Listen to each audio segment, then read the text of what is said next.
Bhagavad Gita, chapter 9, text 13. This is in view of the Kartik month, which has just started. Mahatmanastu mam partha Daivim prakratimashrita Bhajantyanya manaso Jnatva bhutadimapyayam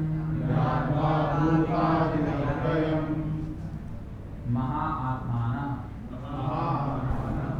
the great souls, two, but, mam, unto me, partha, O son of Pritha, Dainim, divine, Prakritim, nature, Ashrita, having taken shelter of, Bhajanti, render service, Ananya Manasa, without deviation of the mind,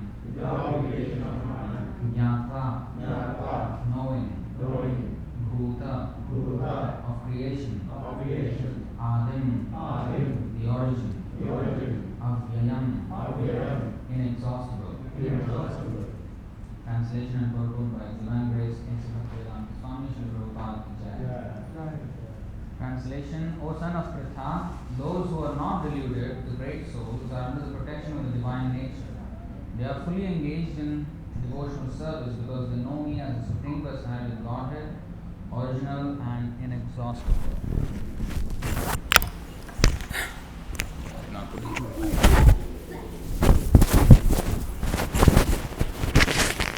So please repeat. O son of Pritha, those who are not deluded, the great souls, are under the protection of the divine nature. They are fully engaged in devotional service because they know me as the Supreme Personality of Godhead, original and inexhaustible. Purport. In this verse, the description of the Mahatma is clearly given. The first sign of the Mahatma is that he is already situated in the divine nature. He is not under the control of material nature. And how is this effected? That is explained in the 7th chapter. One who surrenders under the Supreme Personality of Godhead, Sri Krishna, at once becomes freed from the control of material nature. That is the qualification. One can become free from the control of material nature as soon as he surrenders his soul to the Supreme Personality of Godhead. That is the preliminary formula. Being marginal potency, as soon as the living entity is freed from the control of material nature, he is put under the guidance of the spiritual nature. The guidance of the spiritual nature is called Daivi Prakriti, divine nature. So when one is promoted in that way, by surrendering to the Supreme Personality of Godhead, one attains to the stage of great soul, Mahatma. The Mahatma does not divert his attention to anything outside Krishna, because he knows perfectly well that Krishna is the original Supreme Person, the cause of all causes. There is no doubt about it. Such a Mahatma or great soul develops through association with other Mahatmas, pure devotees. Pure devotees are not even attracted by Krishna's other features such as the four-armed Mahavishnu. They are simply attracted by the two-armed form of Krishna. They are not attracted to other features of Krishna, nor are they concerned with any form of a demigod or of a human being. They meditate only upon Krishna in Krishna consciousness. They are always engaged in the unswerving service of the Lord in Krishna consciousness. So, there are two natures, the spiritual and material, Daivi Prakriti and Jada Prakriti, or it is also called Para Prakriti and Apara Prakriti. So these are energies of the Lord. So it is explained in the Vishnu Puran that Vishnu Shakti Para Prokta,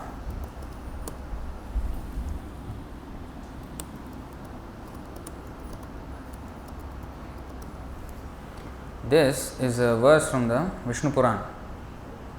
Vishnu Shakti Para Prokta Kshetragnyakhya Tatha Para avidya karma samgyanya tritiya shaktirishyate.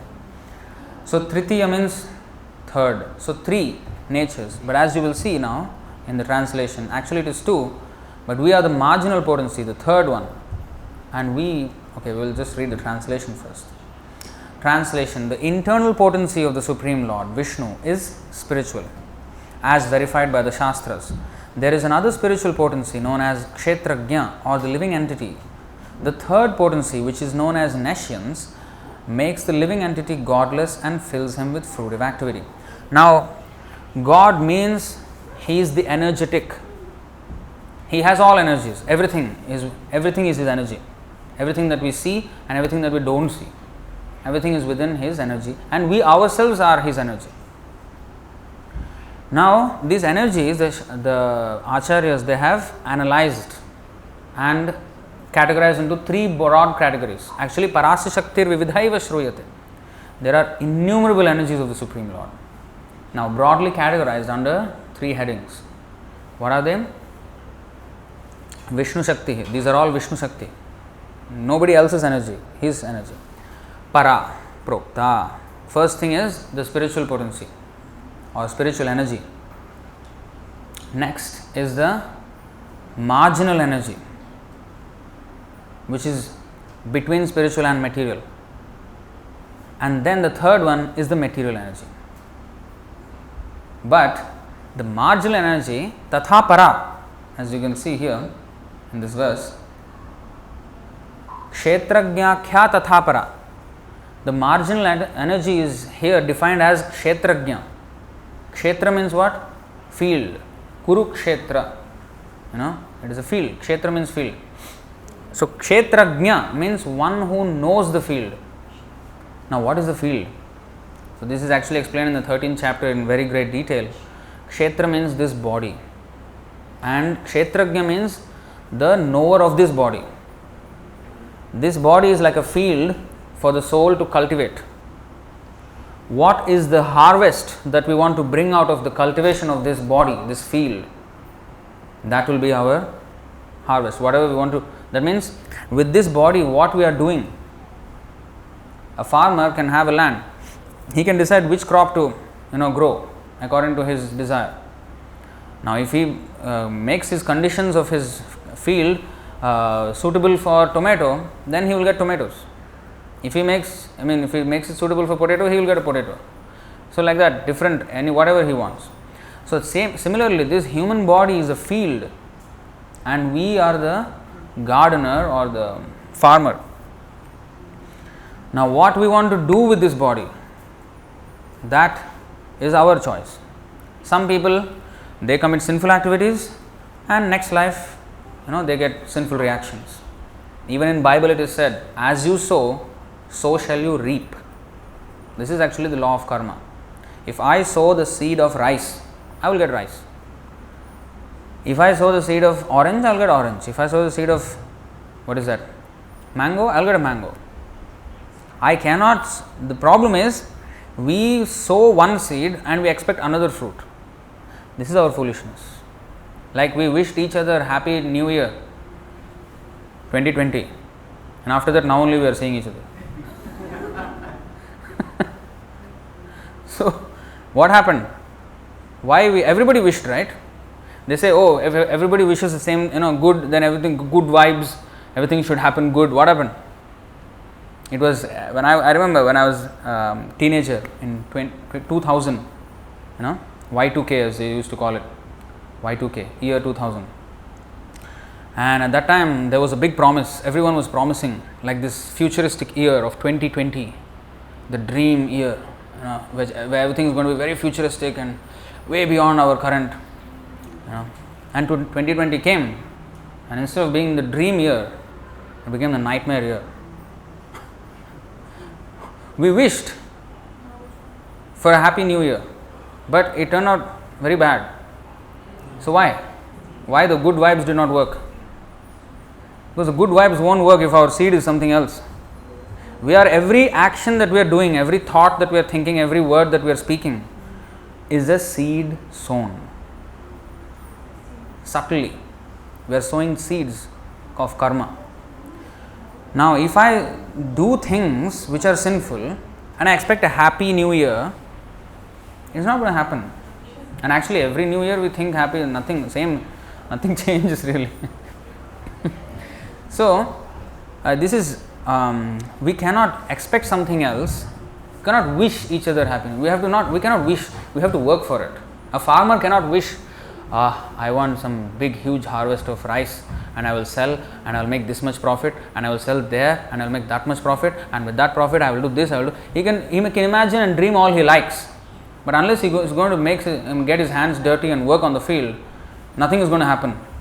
No harvest is going to come. So we cannot wish, and not just no harvest will come, it will grow full with weeds. The whole farm will be full of weeds, thorny weeds. Forget about crop. So that's the difference between agriculture and wildlife. In a forest, anything grows. When we say agriculture, there is a culture. Culture means what? You are making the conditions in such a way that just one kind of crop will grow. There is an aim and there is the entire system and processes that are designed to reach that aim. If I want to have rice as my harvest, I have to make all the arrangements. The water has to be so much, paddy fields, the water is a lot compared to maybe potato. So there has to be different conditions, even temperature and everything. So I have to make the conditions suitable for that. That is called culture. Now we say, our culture, Indian culture, Chinese culture, this culture, that culture, this. Actually, what is culture? It is not just some dance and music and some art forms. That's not culture. Culture means, just like even yogurt, that is also called yogurt culture, right?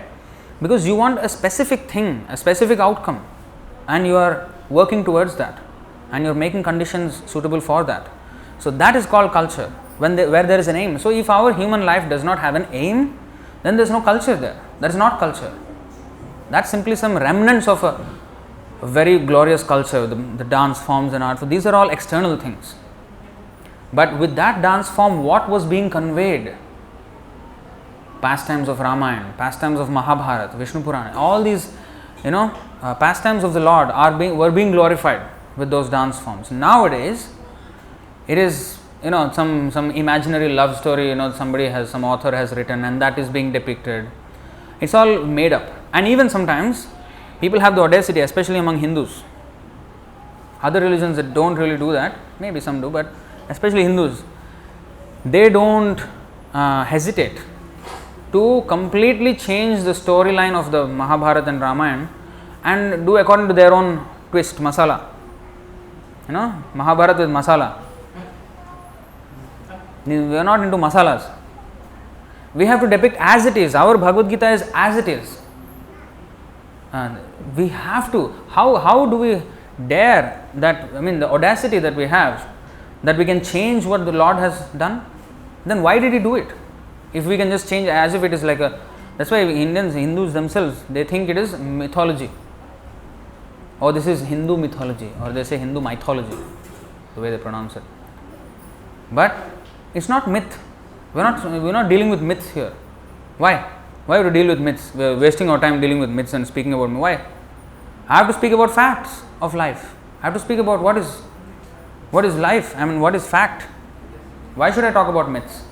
So, the real deal, the real truth is that we are parts and parcels of Krishna. What is our life, first of all? Who are we? That we have to know. And all the pastimes, they are not some myths, they are actual historical facts. And Lord came all the way from Vaikuntha, Golok, Vrindavan, just for us to make some fancy stories. Is that why He came? Why should He come like that? Like that, people are already making fancy stories. Harry Potter, Ant-Man, Spider-Man, Batman, all animal men. Men are becoming animals. Kali Yuga is it is said, Ahara Nidra Bhaya Maithunam Cha Samanyametat Pashubhir Naranam. There are 4 things which are equal, same among human beings and animals. What are they? eating, ahara, eating, nidra, sleeping, what is that? Ahara, nidra, bhaya, fearing, and maithuna, mating, sex life. These four are common among humans and animals. Then if we do only these things with our so-called technological and scientific advancement, how have we advanced from the animals? The sign of intelligence is not how sophisticatedly we do the animalistic propensities, but how we transcend the animal propensities and reach the human potential. What is the human potential? What is the potential of the human being? What we have that the animals cannot have. We have to harness that. And that is real cultivation of this field of kshetra of this body. We have to identify first, what is it that I have in this human body that I don't have in the animal body, because the animal body is also a kshetra, and the soul, in whichever body he is called kshetrajna, the knower of that field. Now a lion, for example, he knows he is hungry. He knows his body to whatever extent. He knows. And then he will hunt, therefore, and he will capture food and he will eat. So when he is hungry, when he wants to have sex, he will have. So in this way, he knows about his body and how to maintain himself and how to protect his family. That is, every animal also has the same things. We also humans have the same things. We are not saying don't have. But we have something extra that we have to tap on. That what is that? Dharmo hi tesham adhiko vishesho. Dharmasya hinaha pashubhi samanaha. We have the thing called dharma. Dharma means religion. And religion means, what is religion? Faith, Prabhu. Faith. No, it's not faith. Faith I also have in the airplane. That's why I buy a ticket, because I have faith that this airplane will reach the destination, but it may not reach. That is also faith. It may reach, it may not reach. But I am having faith in that aeroplane, in the pilot, and I am buying a ticket. So that is also faith. So is religion faith? Is that religion? Buying an airplane ticket is a religion? If I say faith is the definition of religion, and that is also faith. That's not faith. That's not religion. Religion, dharma, means to follow the order of God. Dharmam tu sakshat bhagavat pranitam. The order given by God is religion. Just like every country has a constitution, there is law. We have to follow the law. That is our dharma of that land. Similarly, what is the dharma of the soul? Especially in the human body. Animal body is the only thing they can do. They cannot understand what is dharma. They have no capability. Therefore, they just run after eating, sleeping, mating and defending. But we as human beings, we can know what is God. We have the potential. So we have to play to our strengths. Nowadays, people are trying to become bodybuilders, and what they are trying to do? They are trying to get muscles like lion. Why you want to compete with lion? Lion, you will never be able to defeat. As they say in India, share jaisa bano. Become like a tiger. You cannot become like a tiger. However hard you may try, even Arnold Schwarzenegger cannot become a tiger. He will be killed. When the tiger comes, he will be killed. He can show his muscle, the tiger is not going to be impressed. Tiger's muscles are way more powerful. So why do we want to compete with these animals? We are not made for that. The tiger needs the muscles because he has to hunt, he has to capture big animals and he has to eat. Therefore he is designed for that. What are we designed for? What are we designed for? We have to first understand that. Don't try to imitate something else which you are not designed for. It looks stupid. It looks absolutely stupid when we are trying to imitate something else we are not made for. So we better know what we are designed for first. So human beings, dharmo hi tesham adhiko vishesha. I think the other day I was also speaking about this. That even among animals, they don't try to imitate the other animal. Like tiger or lion, they have strong bodies. Now the deer, he doesn't have such a strong body, but he has speed. He will run.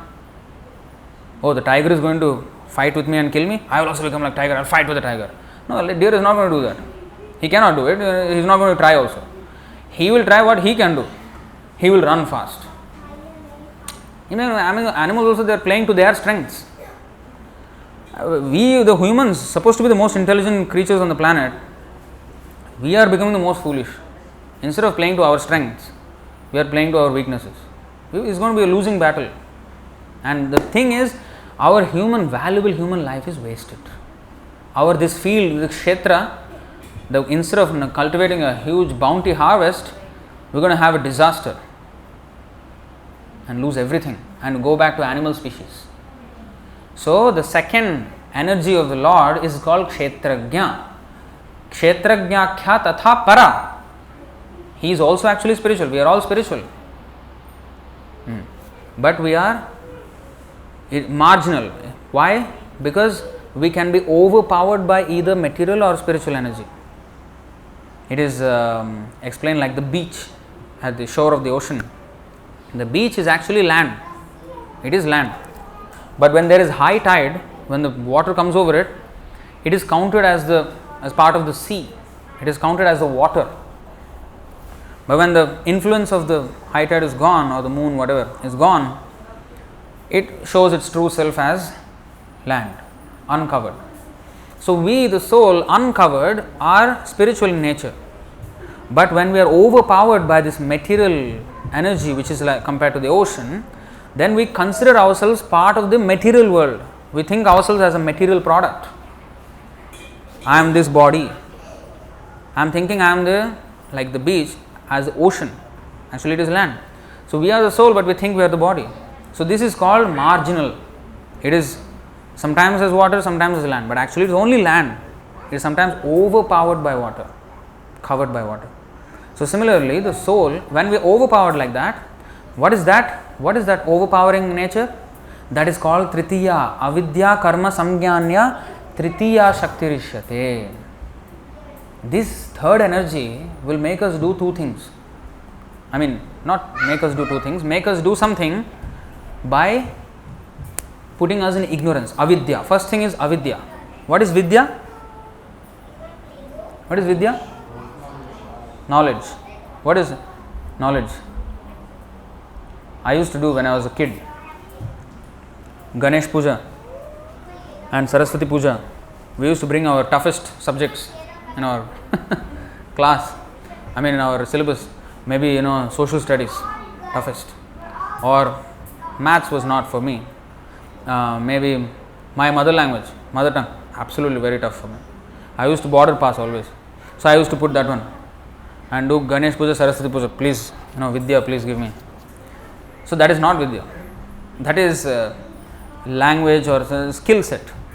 It is a skill set. What we are learning in school is a set of skills, so that we can earn a livelihood with those skills. But they are not Vidya. They are not counted as Vidya.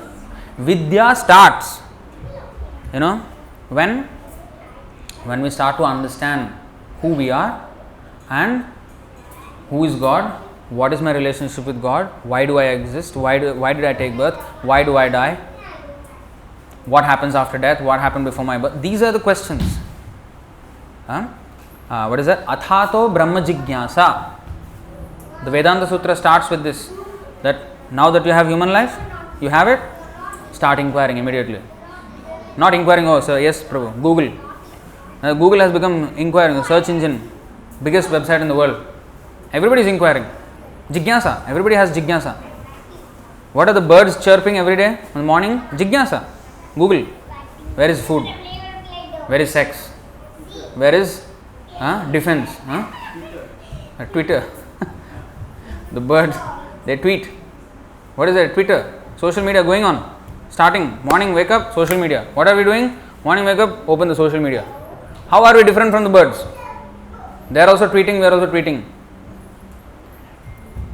Jigyasa is going on. But human life is meant for not where to get food, where to get sex, where to get, no. Where, what, who am I? Athato Brahma Jigyasa. Make spiritual inquiry. Don't make the stupid material inquiry. You will already get it. By the arrangement of Krishna, you will already get it, everything that you are supposed to get. You have to make spiritual inquiry. That is the business of human beings. If we don't,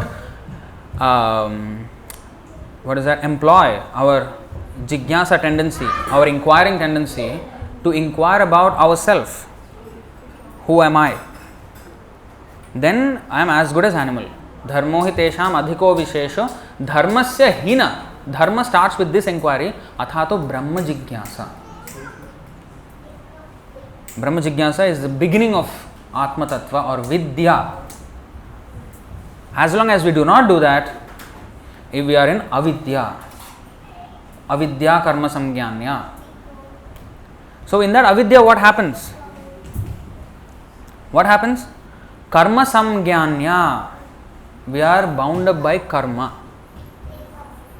This sowing and reaping, this karma cycle is all happens in avidya because of the influence of the material nature. Because we think we are the material product. I am this body, and this is my family, this is my country, this is my race, this is my gender, this is my. We are caught up with that IC. You know what's IC? Identity card? No, identity crisis. It's an identity crisis. All that is mentioned in the IC is what we are not. We think that is what we are, but that's exactly what we are not. This is my name. No, that's the body, the name of the body. When this body dies, that name does not go with the soul to the next body. If the next body I become a dog, I'm not going to be called, Tattvavit. Dog Tattvavit. What is this? Tattvavit means knower of the truth. Dog. What kind of Tattvavit is this? So, that name is only going to be until the end of this body. You see? And then, this is my nationality, this is my race, all these are exactly the designations of the body. That we think is our identity is our misidentity. We are misidentifying ourselves with the material energy. How can we understand? Prabhu, how can you say that I am not this body? I am this body, no, I am this. So that's why in the Bhagavad Gita 2nd chapter, all this is very nicely, logically explained. If this is me, then when I die, this same body is going to be there, the same face. Inside, if you cut open, nothing is going to be missing. But the person is entirely missing. He doesn't talk, he doesn't reply, he doesn't do anything. Not one characteristic of the person is there, except for the body. Where is the person then? The person is not some mechanical movements of the body which made the person. No. The body was moving because of there was the person inside the body. Just like the car. It moves because there is a driver. Or nowadays, some people, one guy asked me, no, Prabhu, nowadays there are driverless cars. What do you want to say now? Well, without the remote control, you cannot drive it. Still you need a person to move it. You cannot move it. And first of all, even how it moves, what is that? Self-driving cars. They have GPS system, which was also made by a man. Without a person's touch, although it may look automatic, it is not automatic. Nothing is automatic. It's just a program that is pre-written, which it is just following. It is just following a program. That programmer you may not see, but the program is his energy. Similarly, this material world is the program of the Lord. You may not see the programmer immediately. You can see if you know how to see, if you hack the code. You can see him. And Krishna is teaching us how to hack it. Bhajante ananya manaso premanjana churita bhakti vilochanena santas sadaiva hridayeshu vilokayantu. What is the hack? How to see the programmer? We have to be premanjana churita bhakti vilochanena. We have to develop prema or love for God. Only then we can see Him. Now we are stuck. So we are under this program now. We are overpowered by this program of avidya, and it is making us act in ways which is completely different to our normal self. I think when I was a young boy, there was this movie, many of you might know, Matrix. They go into some kind of a virtual world. The guy is just lying down on the bed and he's doing something in his virtual whatever reality, whatever it is called. He's doing many things, fighting and all these things. He's dodging bullets. But actually he's just sleeping. We are also in our dream state, we are going into some matrix. We are doing many things in our dream, big hero.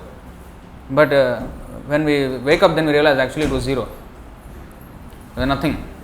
So, in fact, not only that is a dream, even what we do in our so-called awakened state is also a dream. Because when this body is finished, next body, we are not going to remember anything that we did in here. Just like in now, we don't remember anything that we did in our previous life. Just like in any dream, when you are in one dream, you don't remember another dream that happened previously. You completely forget that. So this is just a longer dream. That dream lasts for a few seconds, this dream lasts for a few years or a few decades. And that's it. It's going to come to an end. Just because it is longer is not real. It's still an illusion. But we think that we are, just like when we are in the dream, we completely forget our this body. We think we are that, whatever we are in that dream. We completely identify with that. Right? Sometimes I am flying as a bird. I think I am a bird, I am flying. And I used to get this dream when I was a small kid. Many years it happened until maybe I was 10 years old. From when I can remember, when I was 4 years old, I remember. Until when I was 10, 12 years old, I used to get this dream all the time that I was always falling from somewhere and then into space, into just like nothingness, falling and falling and falling. I used to have the same, when you fall, you will get this thing in the stomach. When you go on a roller coaster ride, that feeling. I used to get that feeling in the dream. That feeling was real, but this body was not doing that. In the subtle body, in the dream, I was doing that. And I was feeling also. I was feeling the fear. So the feelings, the experience is real. But the feelings are real, but the experience itself is illusory. Similarly, this is just a longer dream. So we have to understand, Vidya means to understand who am I. I am the observer of all these things. So this is called Kshetrajna, one who knows this field and one who knows what to do with the field. Especially in human life, we should know what to do with this field of activities. So this is all a premise for the actual substance of today's class. But we've already come to the end, almost. So we are marginal energy and we are now caught up in avidya karma samgyanya, under the control of Mahamaya. Now, para prakriti, the other energy, there is another energy which is the spiritual energy. This material energy makes us forget Krishna, avidya. It makes us forget our relationship with God, makes us forget who we are. But the vidya potency, which is the para potency, para shakti, that is the spiritual, that is called Yogamaya. Like Subhadra, she is Yogamaya. And of course, she is also an expansion of Radharani. Radharani is the ultimate energy. When we chant Hare Krishna, what are we saying? What is the meaning? Now I am under the control of the Mahamaya. I want to come under the control. Hare means what? The energy of the Lord, especially his spiritual energy, especially the pleasure potency Radharani. Durga Devi, who is in charge of this material world, Mahamaya, she is a expansion of Radharani in the material world. Just like all the Vishnu Tattva come from Krishna, all the Shakti Tattva comes from Radharani. She is the primary Shakti. And even the queens of Krishna, even the queens of Vaikuntha, Lakshmi, all Lakshmi Sahasra Shatasam Brahma Sevyamanam, Lakshmi, and even the Durga, everybody, all the Shakti is issuing from Radharani. Like even Lord Shiva, he is coming from Krishna. Expansion. Similarly, in the material nature, to control the material energy, Durga Devi takes over. You see? So that is called Jada Prakriti, or the material energy. In today's verse, what is that? Mahatmanastu mam partha daivim prakritim ashritaha. The divine energy. This is Yogamaya. Just like in the influence of Mahamaya we forget Krishna, the influence of Yogamaya, what is that? The next line, which is, we go back to the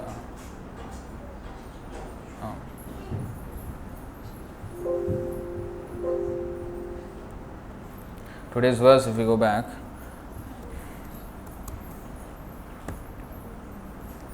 bhajanti ananya manaso. This is the effect of Yogamaya. When we are under the control of spiritual energy, then we will be engaged, undeviated in the service of Krishna, devotional service.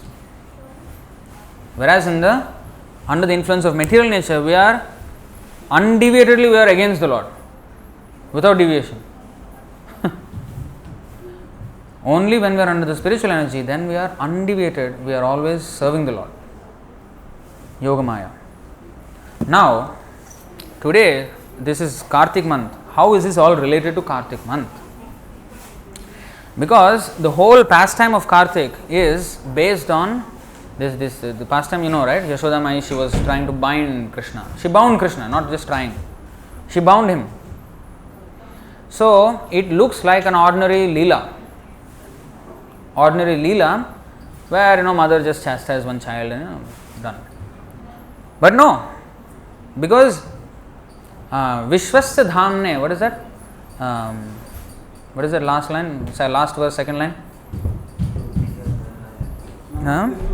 Namastestu Dhamne Spuraddeepti Dhamne Tvadiyodharayatha Vishwasya Dhamne. His abdomen is the refuge of the entire universe. How can somebody take a rope and bind the whole universe? That is not possible. We don't even know where the scientists are trying how to go to another planet. There are millions of planets in this world, in this universe.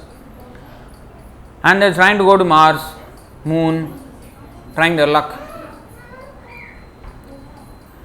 What to speak of reaching the edge of the universe? No, going out of the universe, binding it up with a rope. How it is possible? But here, Yashoda Mai is there, more greater than any of the scientists, without any spacecraft.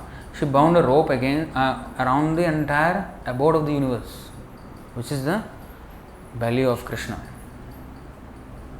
So this is, although it looks like an odd, that's why avajananti mudha manushim tanumashritam. Only a rascal and a fool will think that this is ordinary human being, or it's just like ordinary childhood. Why we are offering lamp to one child? No. This is Krishna. And Krishna, when he is child or whether he is grown up, he is the same. It's not that he was less powerful when he was child and became more powerful when he became big. No. So, Vishwasya Dhamne. So, she bound up. How? Panthastu koti shatavatsara sampragamyo vayo rathapi manaso muni pungavanam sopyasti yat prapadasimnya vichintya tattve govindamadi purusham tamaham bhajami. Panthastu koti shatavatsara sampragamyo. For millions and trillions of years, if I go at the speed of the mind, much faster than light. They know only theory of relativity, speed of light. Enough. Speed of mind. Even if we go, Panthastu koti shatavatsara sampragamyo vayo rathapi manaso muni pungavanam sopyasti yat prapada. Pada means feet. Prapada means just at the beginning of the feet, the toe nails. They cannot reach the toe nails of the Supreme Lord. And here is Yashoda. She bound up Krishna. And of course, you know the story where it was always 2 inches short. And finally he allowed her.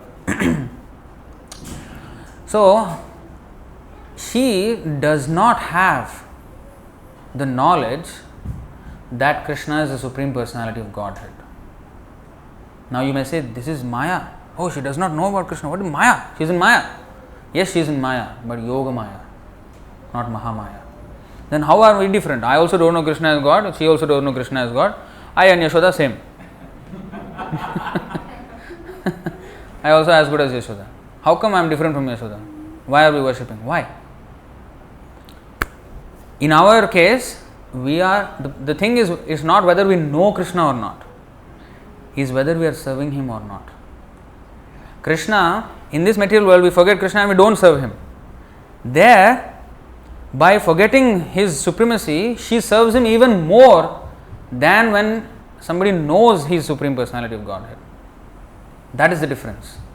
That so-called forgetfulness of Krishna's position She won't forget Krishna. She will never forget Krishna. Here we forget Krishna. There, although she does not know that he is God, she will never forget him out of love. Because to make it more intimate, if she knows that this is Krishna, just like she looked into the mouth of Krishna and when she saw the whole universe, the whole creation, everything was inside. And she saw the entire planetary systems within the mouth of Krishna. And then she saw the earth planet. In the earth planet, she saw herself looking into Krishna's mouth, and that Krishna had again the entire universe. She was bewildered. She was bewildered. And she was reeling, who is this? Who is this? This is not my son. This is, Supreme Personality. Then immediately Krishna covered her knowledge again. She was starting to have this respect, deep respect. When that deep respect happens, what happens? The intimacy goes. like I mean, very crude example. Say Sachin Tendulkar, every Indian will know. So Sachin Tendulkar, if I don't know who is Sachin, I just deal with him normally. I just, and somebody, hey, this is Sachin Tendulkar. Oh, is it? Oh, okay, he's something. Then my friendly, my intimate dealing all will cut off, finish. Same thing happened with Arjuna. When he saw the Vishwarup, then Arjuna started saying, I'm sorry Krishna, I many times I ate from your same plate as if we were friends. I made fun of you in front of others. So many things I did, I'm very sorry about this. He started to, apologize. Krishna did not like this. No. Forget, everything forget. Again he showed his Saumya Rupam, beautiful form as Krishna. Then again all his friendship came back. So this intimate, when we see Krishna as Supreme Personality of Godhead, of course we cannot imitate the point that, yes, Krishna is my friend, don't imitate. We cannot imitate this position. Now we have to start as Krishna is the Supreme Master, I am his servant. Let us serve. Then, with that knowledge, when we will always with respect and veneration, but there is a distance. A servant cannot joke with his master. Can you imagine Hanuman joking around with Ram? Never happens.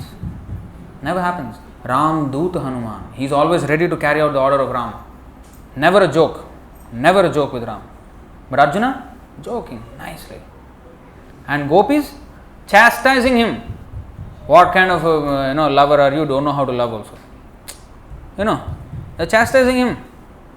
Yashoda, stick. Kunti Devi, what she said? Beautiful verse in the Bhagavatam.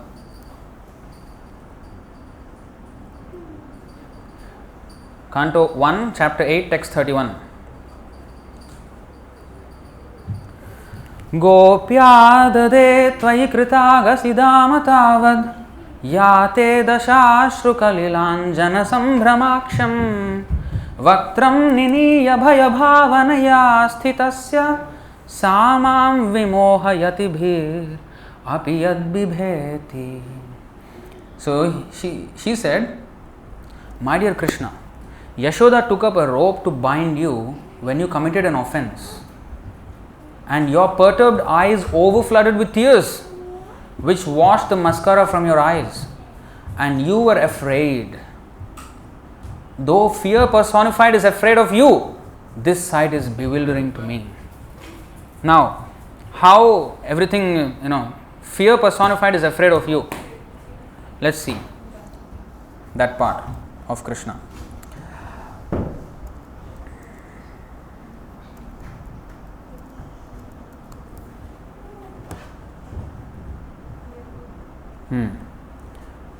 This is a very nice verse.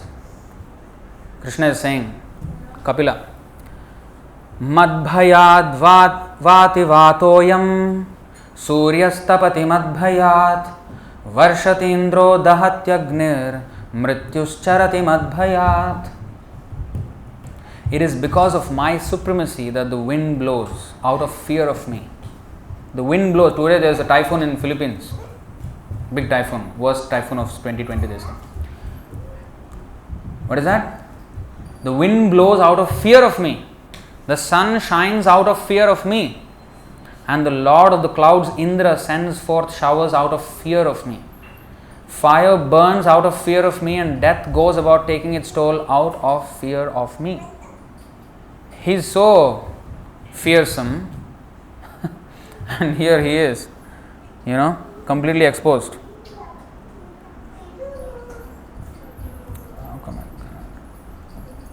Here he is exposed. He is fearful of Yashoda. When everything is going on under his, fear, how come he is afraid of somebody? What is this position of Yashoda? Kunti Devi could not understand. She could not understand. So that kind of level of intimacy, where the devotee chastises him, where the devotee plays jokes with him. I think Itham Satam Brahma Sukhanubhutya.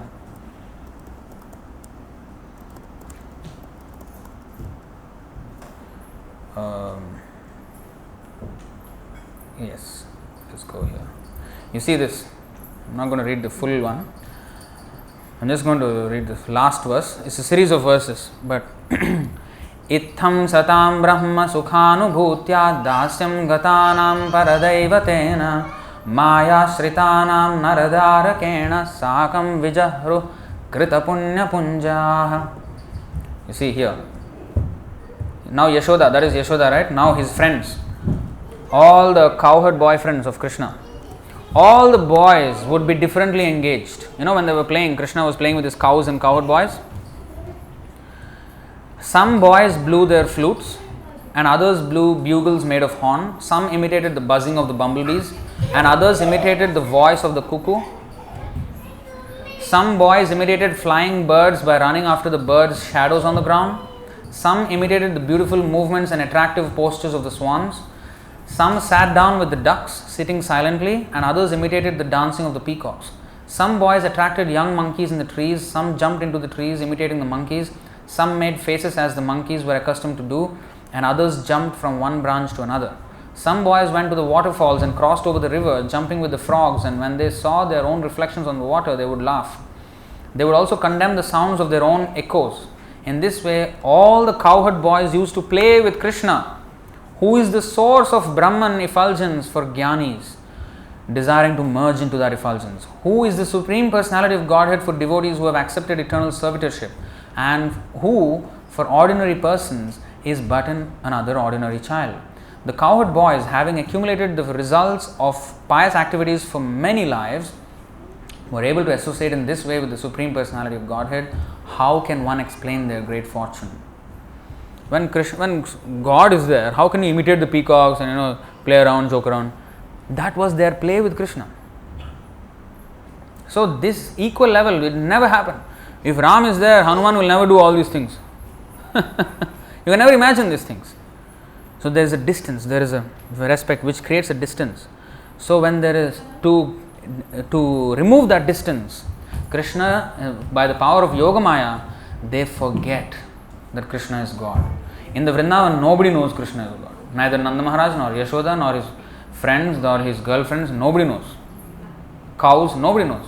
They just love him. They just love him. Without any reason, without any rhyme or reason. They are not interested whether, he is God, that's why I love him. No, they just love him. Whether he is God or not, I love him. If we do that to a material person, that is wrong. But because they did it with Krishna, it's perfect. Because actually he is God. And reposing our affection on God is the perfect thing to do. That is our constitutional position. So although it looks like a lusty affairs of boys and girls, it is absolutely not. Absolutely not. Because it is with Krishna, it's completely purifying. It is not at all lust. It is not at all lusty affairs. So this Damodar month is signifying that elevated devotional service which is effected by the Yogamaya Bhajanti Ananya Manaso, without any gap, without any interval, no intermission. As a movie goes, an intermission, eat popcorn, to go toilet, no. Nothing. Ananya Manaso Bhajanti. Undeviated devotional service. Prabhupada said, a pure devotee is serving Krishna even while he is sleeping. He is dreaming only of Krishna. Chaitanya Mahaprabhu used to do that. Especially in Antalila, you will see. Even when Chaitanya Mahaprabhu was so-called sleeping, he was only dreaming about Krishna's pastimes. And when he wakes up, he used to wake up with, full ecstatic emotions. And when the Jagannath temple, they used to, blow the conch shell, the Mangalarti, he will immediately wake up and run to the sea and take a bath and then, run to the Jagannath to take darshan. And he will go there faint. So this is, he is showing how to be a devotee, of course. So that is bhajanti ananya manaso, always thinking of Krishna, always thinking how to serve Krishna, how to always glorify Krishna, how to make Krishna's glory known everywhere, far and wide. That's why he preaches Krishna consciousness. Let Krishna's glories be known to the world. So this is devotee. We have, of course, we are trying, we are worshipping. Even though we are worshipping Radha Krishna, Prabhupada said we are worshipping Lakshmi Narayan actually. Why? Because Lakshmi Narayan worship is done with opulence, with awe and veneration and respect. Whereas Radha Krishna love is only done in pure intimacy. The gopis, they don't have this, like this, they won't do this in Golok Vrindavan. Yes, they all have, what is that? Lakshmi Sahasra Shata Sambhrama Sevyamanam. They are, with careful attention, they are serving Krishna. But their service, they are very, very attentive. Don't think that they are not attentive. No. They are perfectly attentive. And they know what satisfies Krishna. When they chastise Krishna, even the gopis, they know that Krishna wants this from us. They used to decorate their faces, not simply like women of this world, makeup so that they look good, so everybody praises them. No. There, they used to decorate themselves so that by seeing them, Krishna will be happy. That's it. They never bother about themselves. Yashoda also always thinking, even when demons come to kill Krishna, she's always, full of fear. What happens to Krishna? What will happen to him? He's every time so many demons he killed in front of her. Always she used to think some devatas help me, help my child. Somehow he was blessed. Yogamaya. This is Yogamaya. How do you know? How come she's always with Krishna and she doesn't know he's God? How can she not understand? Although he's doing everything. Because of Yogamaya. Same thing for us. Although Krishna may come right in front of us, we cannot accept he is God. That is because of Mahamaya. The difference is, we always forget Krishna. Nothing reminds us of Krishna. In our present state. Nothing reminds us. Whereas, for the devotee, every single thing reminds him of Krishna. When we see a flower, we want to offer to girlfriend.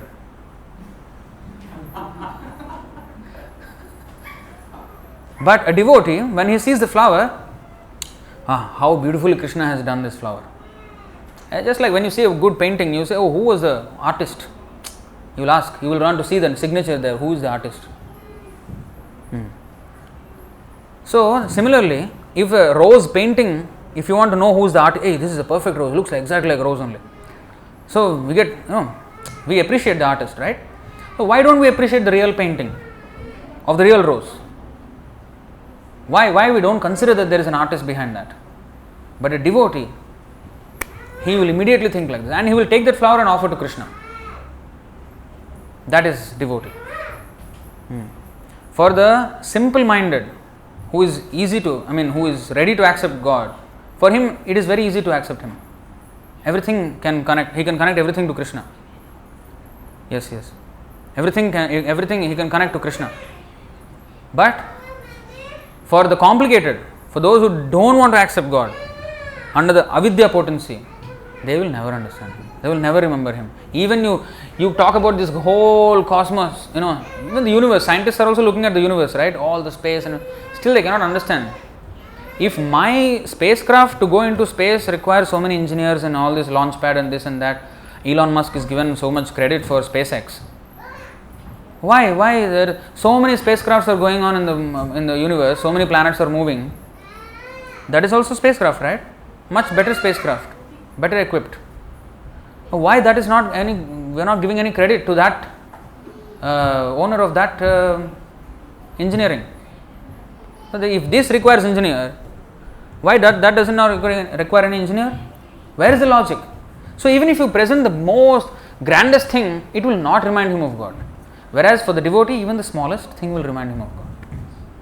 Prabhupada, he was on the ship when he was going to America, he was looking at the ocean, he was chanting Jai, Govinda Jaya Jaya, Gopala Jaya Jaya.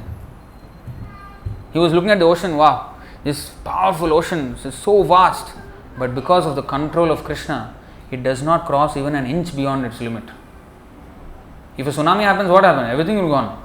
But everybody is safely, very relaxed, they are going to the beach and having fun time. Why? Because they have the faith that it will never cross the border. On whose order? Krishna's order. So a devotee is seeing like that. That is the difference. Everything reminds him of Krishna. Whether in knowledge or not knowledge, it reminds him of Krishna. That is the real Yogamaya. Bhajanti ananya manaso gyatva bhutadam avyayam. So with this I would like to stop it here. So this is the significance of Kartik, that the influence of Yogamaya, where one spontaneous loving service. That is the ultimate aim. We have to come to that. So now we have to do according to rules and regulations, everything strictly. When we do nicely, then eventually we will be rewarded. We should get there. Unless we get there, we are not going to go back to Vaikuntha. Not going to go back to Krishna. So we have to become serious. So alright, I will stop here. Any questions or comments? I think it's already time for Aarti. Anything on the... Yeah. So in the beginning of the class, you were explaining about the seed, karma, but you were talking of past life, present life, future life. But isn't it just an assumption? Because some people say, see, I have not indulged in sinful activities and there is no evidence that there is no next life, so I am not, and either enjoying, and getting into some rules. So where is the evidence that there was a past life and there is going to be a future life? So in the Vayurgandha Nivashayan, so when we smell the rose scent in the air, we can understand that this air is coming through a rose garden. So I no need to directly see the air going through the rose garden and coming to my nose. No. By just smelling, I can know what its past was, where it was in the past. So similarly, our present condition is an index of our past. Our present Janmaishwarya Shruta Shribhir Edhamana Madah Puman. What are the results of pious activities? What are the results of sinful activities? By seeing the result, we can... What is that? Diagnosis. What is diagnosis? The doctor does not see the virus. When he gives a flu medicine, he is not seeing the virus there, nothing. And he did not understand that this is how the virus came. No, however it came, the virus, it has to be cured. So by the presence of the symptoms, symptomatic diagnosis. So they see the symptoms and then they will determine the cause. So our symptoms, why I am born, why is everybody different? Why somebody is born poor and somebody is born rich? If there is nothing that is there to determine these things, just by saying chance, this is all by chance, by accident. No, that is a stupid explanation. Nothing happens by accident. Everything there is a reason. Everything there is so much order, suddenly our birth has no order. How come? It has order. Just that I don't understand now the order. But seeing the thing that now I have these symptoms, that means why there is difference then? Why somebody is born as animal, why somebody is born as man, why somebody is born as woman, even as man in this country, this race, this intelligence, that much intelligence, so many, beauty, so many things. Why? What determines then if there is no previous life? So these results are themselves the symptoms of the cause. So this is diagnosis. I think prognosis is the opposite of it. I think, what is that? Predict. But diagnosis is to backtrack and find out the cause. So that's how we have to understand. Through Shastra and then diagnosis. Of course, the doctor also, not that he speculates.